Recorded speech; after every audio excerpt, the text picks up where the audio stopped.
Hi again, welcome to Pearl Magazine. Ahead on the show, there's no place like home. We'll meet some local people with big hearts who are giving children without families a sense of home.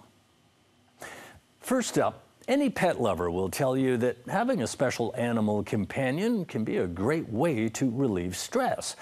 And more animals are being used to help in psychological interventions.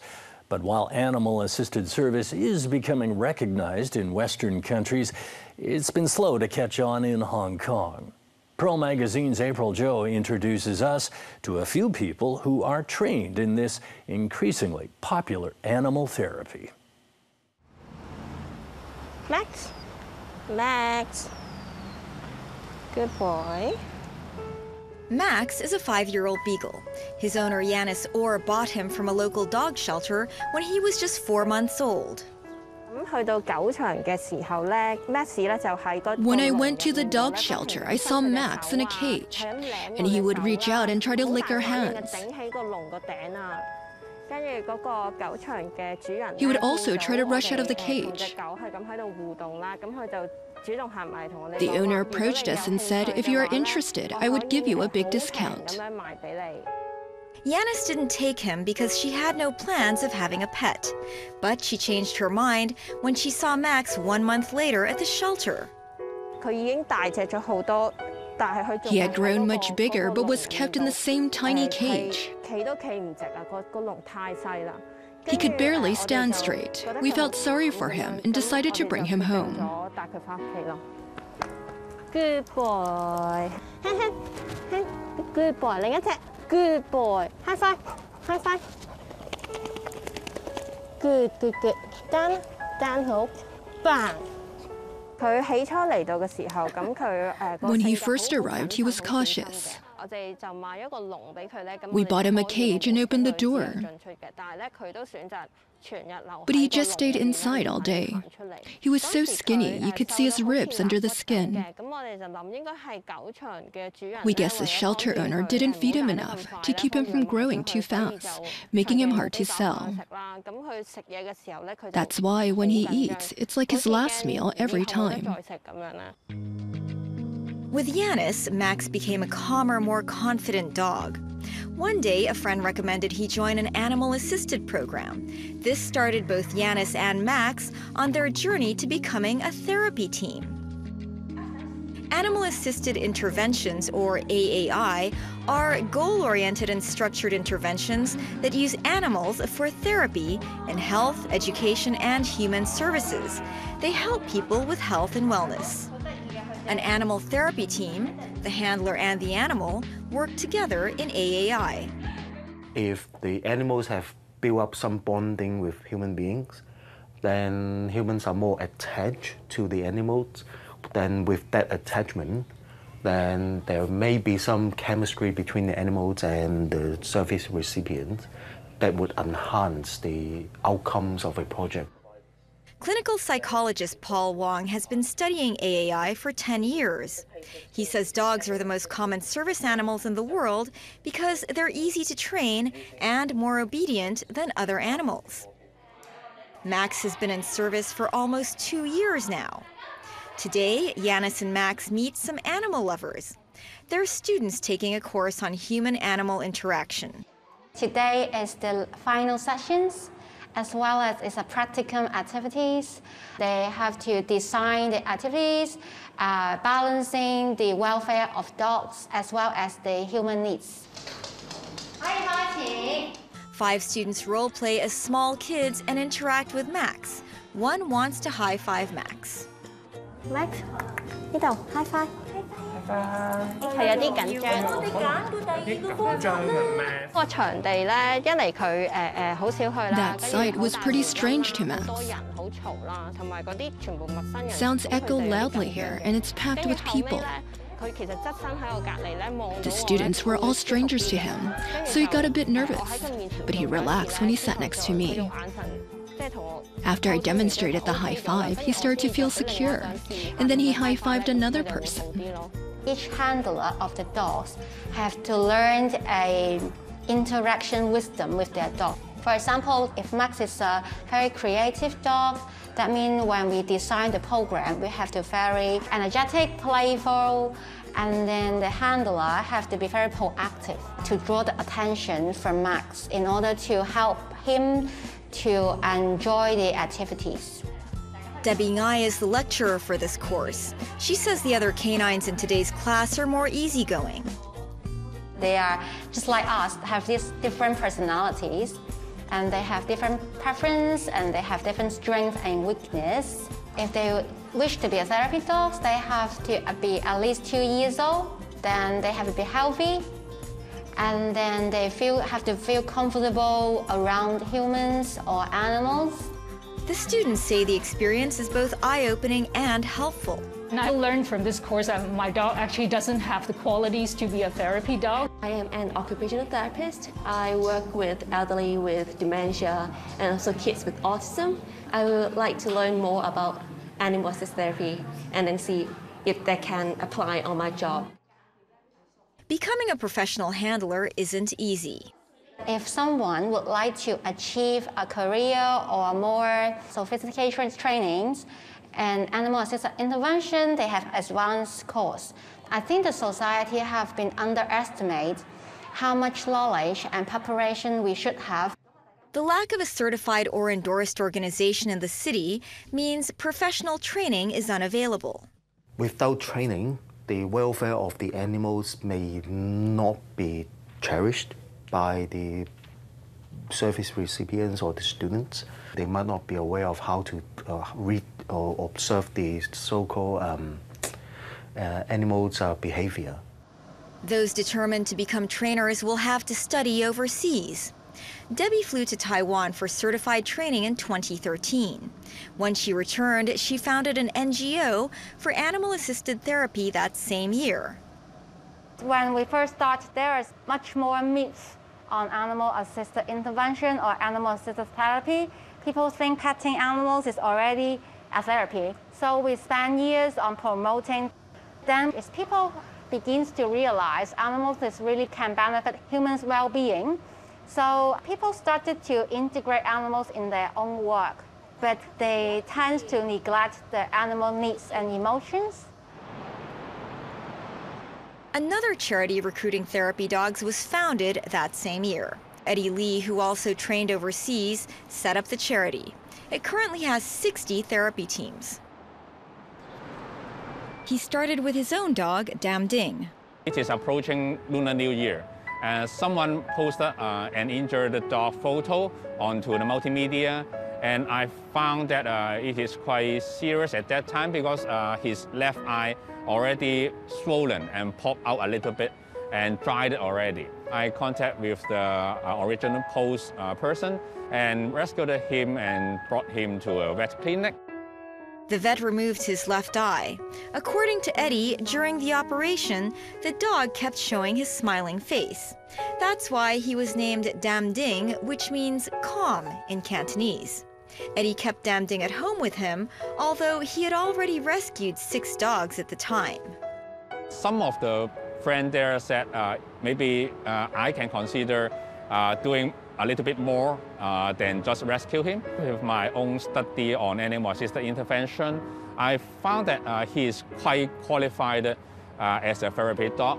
So I decided to cooperate with my professional friends, some vet surgeons and dog trainer. And according to some international guidelines, we did the examination of therapy dog later on and try to build up a team to do better and structured and safe animal-assisted service to people.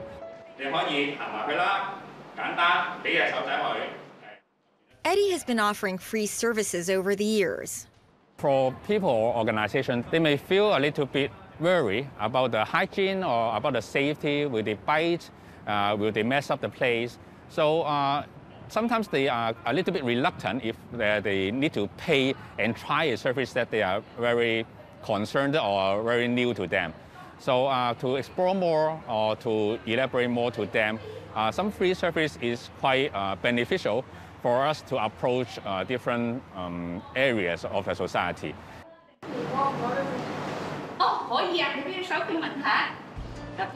This is a 4-section workshop for 8 to 10-year-old students to have a taste of working and serving with therapy dogs. I learned how to greet doggies, how to get along with them, and how to feed them. I will let him smell my hand first, then pet only if he allows me.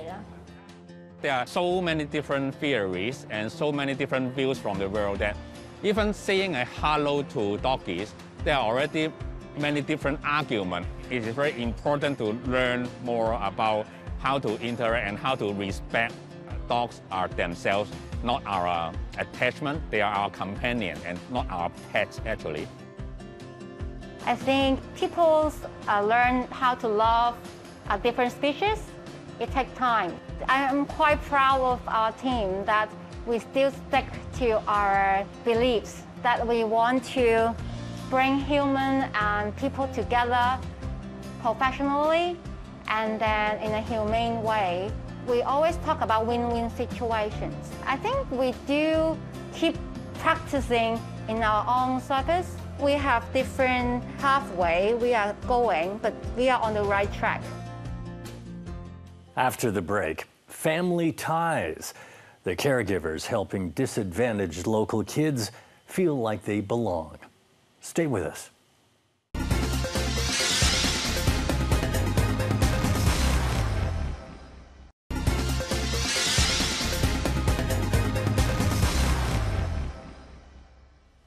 Welcome back. Studies show that children growing up in orphanages are more at risk of developing physical, social, and psychological problems. Since the 1980s in Hong Kong, these children have been placed in foster homes, a temporary solution until adoption can be arranged.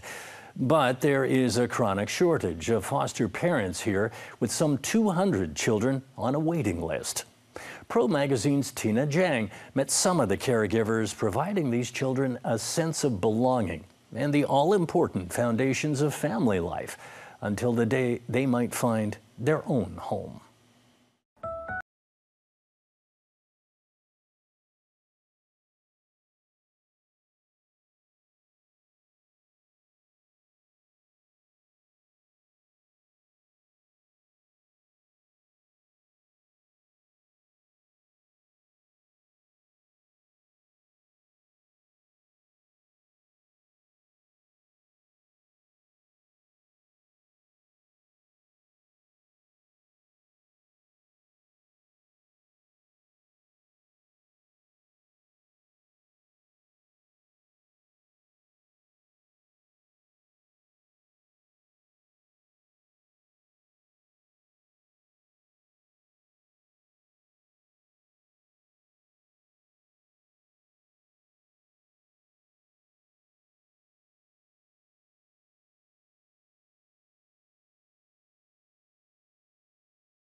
Even though they are so small and so little, and they all want to seek your attention. They cry rhythmically. When one baby cries, the others will cry at the same time. Yeah. So yeah, it's like symphony. Round the clock. The couple are the main carers, but they have help from other members of the family. He's an easy baby, I would describe him as. Yes, yes. Yeah, if he cries, get him a pacifier, and he will not cry. He's developing his senses, and we think during this period we give him as much sensual stimulation as much as possible, and we think this definitely help his physical and mental development. Wing and Chern are the Zhang's natural-born children. When the family met to decide on whether to become a foster family, the siblings both voted yes.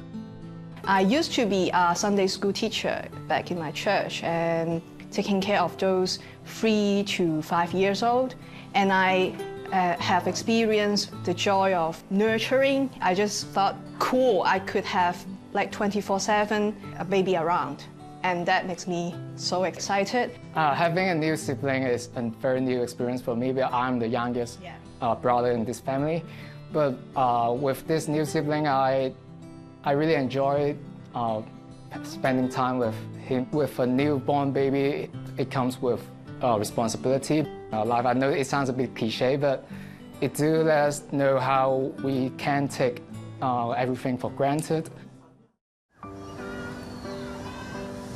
For foster families, taking care of babies may be hard, but it's a tougher job caring for older kids growing up. I used to work in disciplinary services. For the kids who come to my home, they're both lucky and unlucky because I want them to be disciplined, tidy, and well-behaved. There's a little girl we are taking care of. Her school teacher once asked a question about the benefits of good manners.